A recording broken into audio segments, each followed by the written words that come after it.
The airplane engines thrummed like a living heartbeat beneath the cabin floor, a steady, hypnotic vibration that seemed to pulse through every passenger.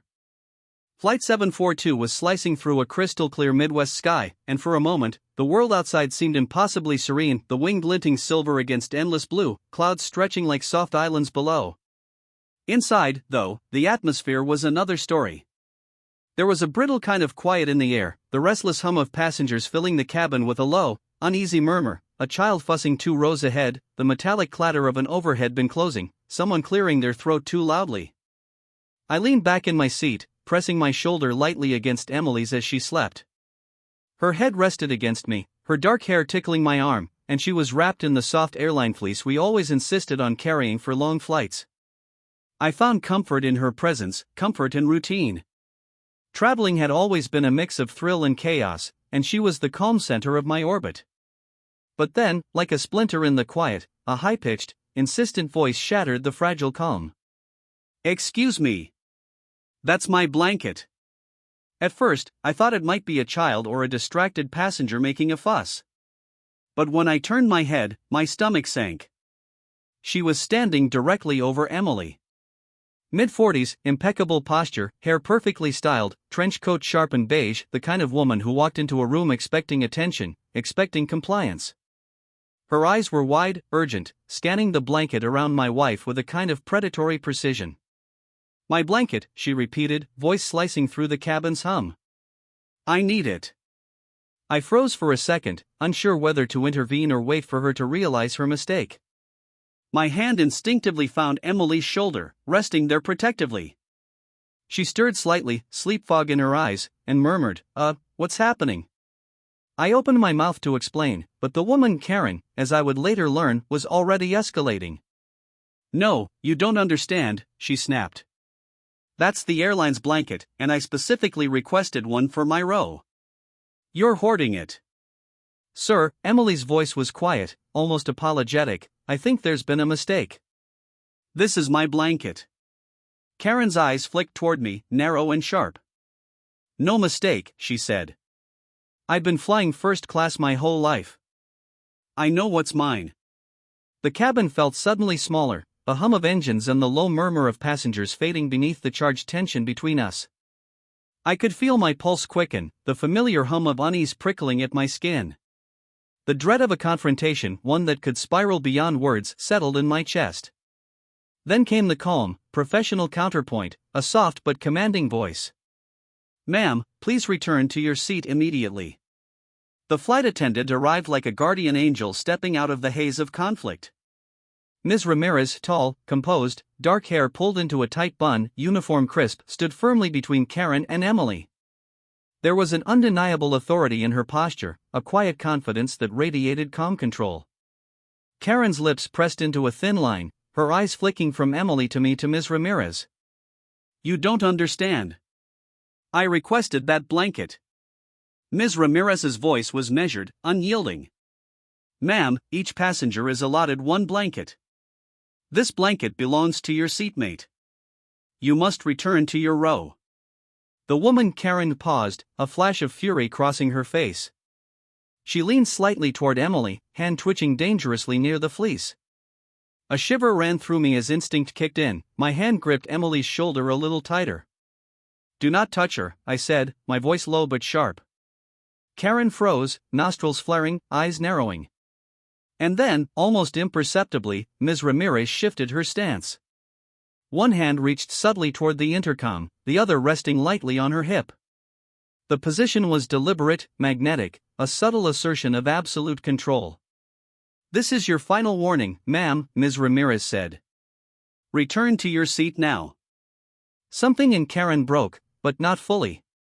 Her jaw tightened, a muttered curse escaped her lips, and she stormed back to her row, glaring over her shoulder as though she were leaving a battlefield she had been robbed of. I exhaled slowly, feeling the tension drain from my shoulders in increments. Emily nestled back under her blanket, pale but safe. "Are you okay?" I asked gently, brushing a strand of hair from her forehead. She nodded, though her grip on the fleece betrayed lingering nerves. I think so. I didn't want to make a scene. I smiled, brushing away my own lingering unease. She's gone. You're safe. The cabin's rhythm returned slowly, but something had shifted. The cozy cocoon of our travel routine was replaced by a sharp awareness, a lingering vigilance. Every movement, the clink of silverware from the beverage service, the rustle of a bag in the overhead bin, the murmur of a nearby conversation, kept me on edge. Karen had retreated, yes, but her presence lingered like smoke in the air. I caught glimpses of her watching from across the aisle, her eyes calculating, still measuring, still dangerous. Emily leaned into me, seeking comfort, and I could feel her pulse trembling against my chest. The rest of the flight stretched out, minutes bleeding into hours, the hum of the engines now a constant reminder of the fragile safety around us. I watched the cabin with hyper-alert eyes, noticing small details I would normally ignore, the stiffness of Karen's posture, the occasional twitch of her hand, the way she shifted slightly whenever the blanket moved near her line of sight. And through it all, Emily slept, or tried to. Every so often, she would stir, her fingers brushing the fleece closer to her, seeking protection and warmth. I felt a quiet fury simmer beneath my calm, a protective instinct sharpening with each passing second. By the time the drink cart made its slow, clunky way down the aisle, the situation had reached a tense standoff. Karen had returned to her seat but remained immobile, her glare fixed. Ms. Ramirez patrolled the cabin with quiet vigilance, but I couldn't shake the lingering dread, the sense that at any moment, a small spark could reignite a storm. Even in a cabin filled with hundreds of strangers, I realized, danger can feel intimate. Threat can appear suddenly, in the shape of entitlement and audacity, and courage often comes in quiet, precise measures, like the intervention of a flight attendant standing firm against chaos. I tightened my hold on Emily, feeling the softness of her hair against my cheek, the warmth of her body under the fleece. Outside, the sky stretched endlessly, calm and indifferent. Inside, the world was narrower, sharper, charged with tension that refused to dissipate. And as I watched Karen's eyes flick toward us one last time, I knew this flight had already left its mark. By mid-flight, the cabin had slipped into the kind of quiet that only comes when exhaustion mingles with tension. The lights dimmed slightly, casting a soft amber glow over rows of passengers. Around us, eyes flicked lazily over screens, novels, and the occasional restless child. The hum of the engines was steady, almost hypnotic, but it carried with it a subtle vibration that made nerves fray just a little faster than usual.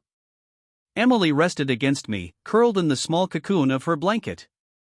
I tried to focus on the paperback I'd brought, but the words refused to take hold, swimming in my mind like mist.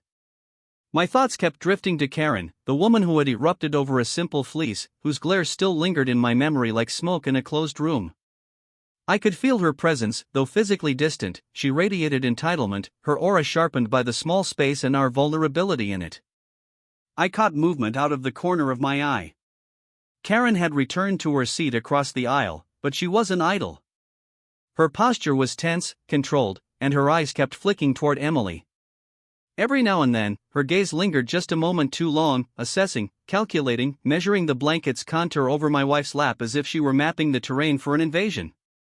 I shifted slightly in my seat, trying to make myself appear casual while keeping Emily partially shielded with my arm. "She's still watching," I whispered, barely moving my lips. Emily squeezed my hand lightly. "I know. Just ignore her," she murmured, though her voice trembled despite the words. I could feel the small vibrations of her panic in the way her fingers gripped mine. Ignoring Karen was impossible. Soon, her hand drifted toward the edge of Emily's blanket, not touching, not yet, but close enough that my pulse spiked. The cabin's ambient hum seemed to fade, replaced by the low roar of my own heartbeat. I wanted to speak, to intervene, but something in me knew that direct confrontation here could escalate the situation beyond words. Ms. Ramirez appeared, as if sensing the silent escalation. She moved down the aisle with deliberate precision, scanning rows, attentive to the subtle shift in energy. Her eyes locked onto Karen's hand. In an instant, she stepped between them, her presence a physical barrier. "Karen," Ms. Ramirez said, calm but edged with steel. "I've already addressed this. If you attempt to take another passenger's blanket, we will have to involve the captain. Do you understand?" Karen's lips pressed into a thin, tight line. She twitched, almost imperceptibly, her jaw tightening. The words refused to leave her mouth, trapped behind the indignation that simmered just below her skin.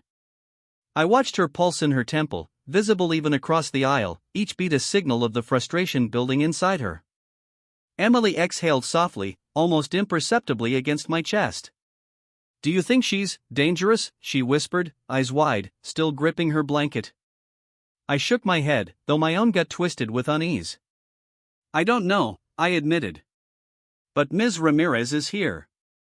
She's not letting anyone get out of line." Karen leaned back in her seat, but the tension didn't leave the space between us. It hovered, almost tangible, like static electricity ready to ignite. Every time I blinked, her gaze found us again, flicking over our small movements, the way Emily adjusted the blanket, the way I flexed my fingers on the armrest. The rest of the passengers seemed oblivious to the psychological minefield unfolding nearby. Some were absorbed in movies, others in whispered conversations. But the air around Karen and Emily crackled with the potential for confrontation, making the cabin feel smaller, the walls closer, the rows tighter than they actually were.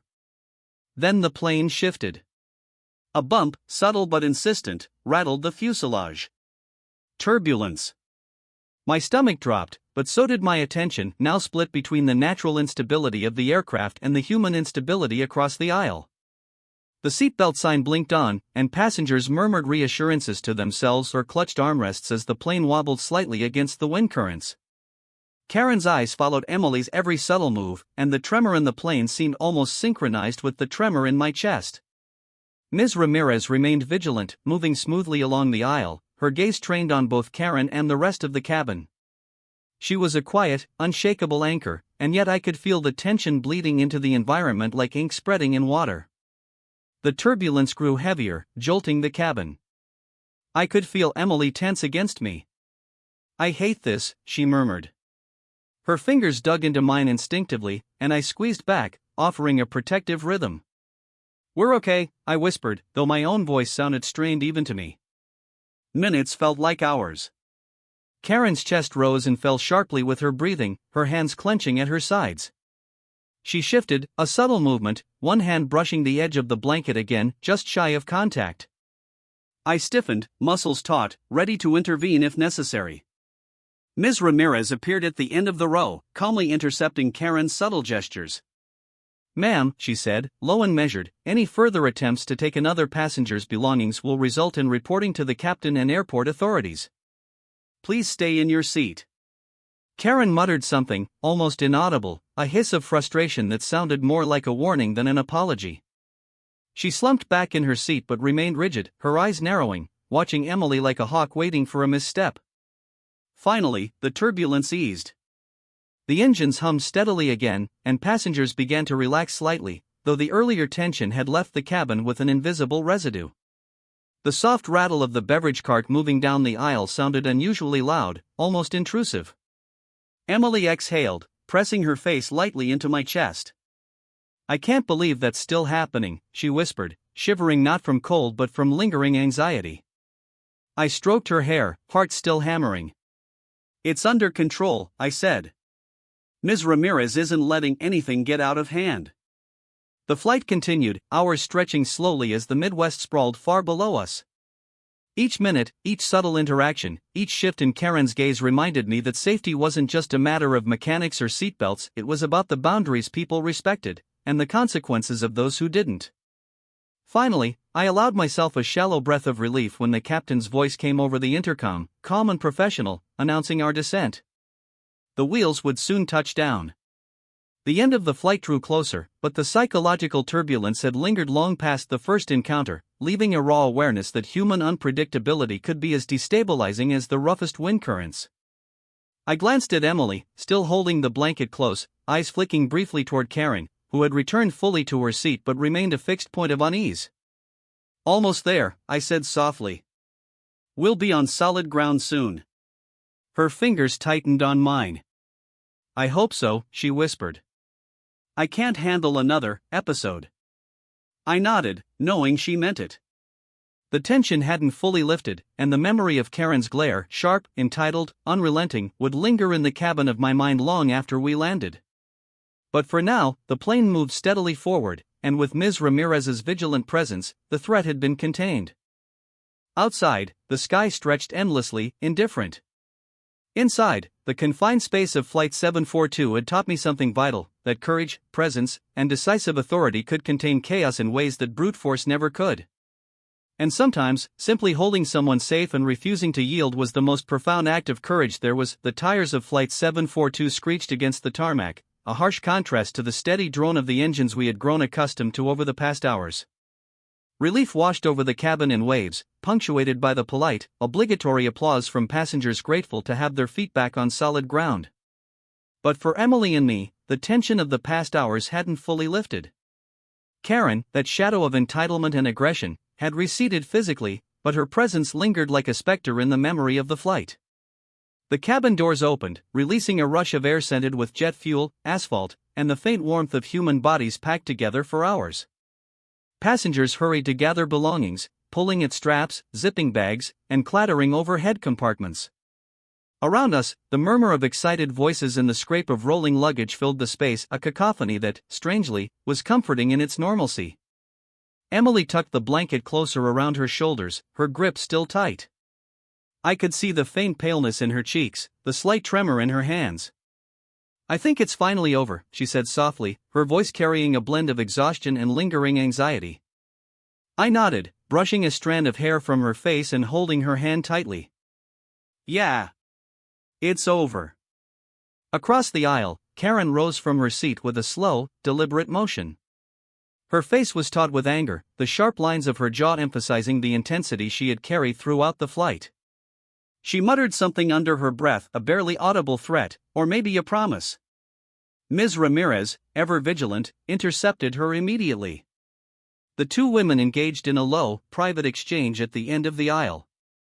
Their voices were calm but firm, measured. One could sense the undercurrent of control and authority in Ms. Ramirez's tone and the barely contained fury in Karen's.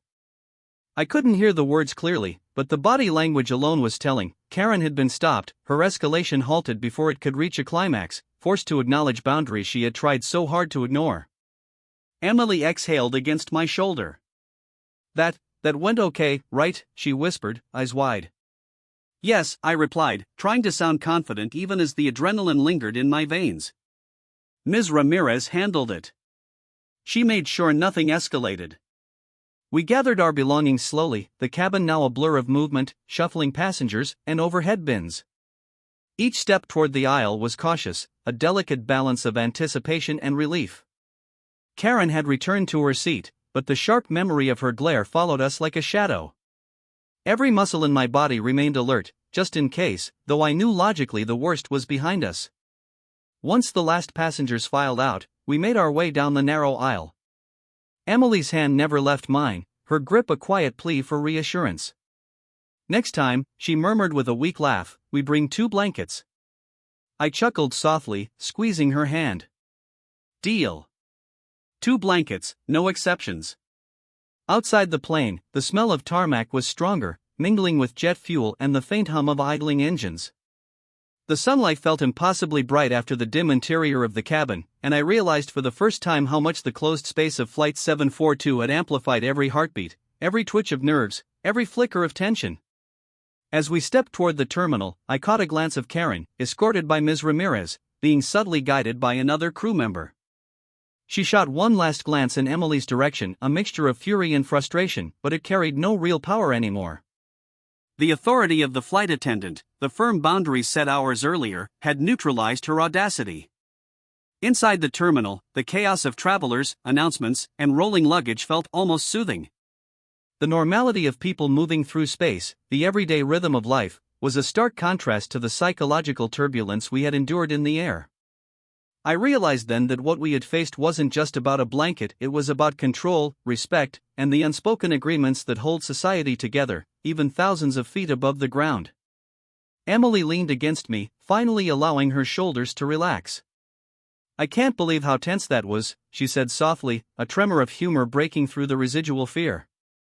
"I've never been so glad for a flight attendant in my life." I nodded, feeling a swell of gratitude myself. "Ms. Ramirez, she didn't just protect us," I said. She reminded me how important boundaries are, and how quickly things can spiral without them. We moved through the terminal, luggage in tow, toward the exit.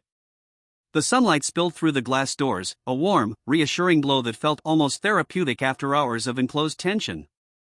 I noticed passengers laughing at their phones, talking to one another in low hums, families reuniting. It was a stark, grounding reminder that the world was still orderly, despite the chaos we had briefly experienced. Finally, in the quiet of our hotel room that evening, Emily and I recounted the events. Each retelling dissolved a little of the tension, and soft laughter punctuated moments of absurdity we hadn't dared acknowledge in the air. Yet even in humor, the gravity of what had happened remained a reminder of how quickly ordinary life can be disrupted by someone's unchecked entitlement. I watched Emily tuck the fleece blanket around her again, and I felt a sense of peace. It wasn't just the blanket, it was the knowledge that we had navigated the storm together, protected by courage, authority, and an unspoken readiness to defend what mattered. "I think I'll sleep fine tonight," Emily whispered, laying her head against my shoulder. "Me too," I said, pulling her close. We made it. The events of the flight left a quiet, profound lesson lingering between us, that safety is as much about emotional and psychological boundaries as it is about seatbelts and life vests. Courage is often quiet, patient, and measured. And the people who step in to enforce those boundaries, Ms. Ramirez, in our case, can make the difference between chaos and calm. Outside, the city's night lights twinkled like distant stars. Inside, Emily and I settled under the warmth of our blankets, finally letting the tension drain from our bodies. The shadow of Karen's glare had faded into memory, replaced by relief, safety, and a renewed sense of trust, not just in each other, but in the guardians of order who ensure the world doesn't descend into small-scale chaos. And as we drifted into sleep, I thought about how small acts of courage, holding firm, protecting boundaries, intervening decisively, could shape the outcome of even the most tense, confined, and unpredictable situations. That night, I fell asleep not just with relief, but with a profound respect for quiet heroism and the reassurance that even in the face of human unpredictability, some things, safety, love, courage, would always prevail.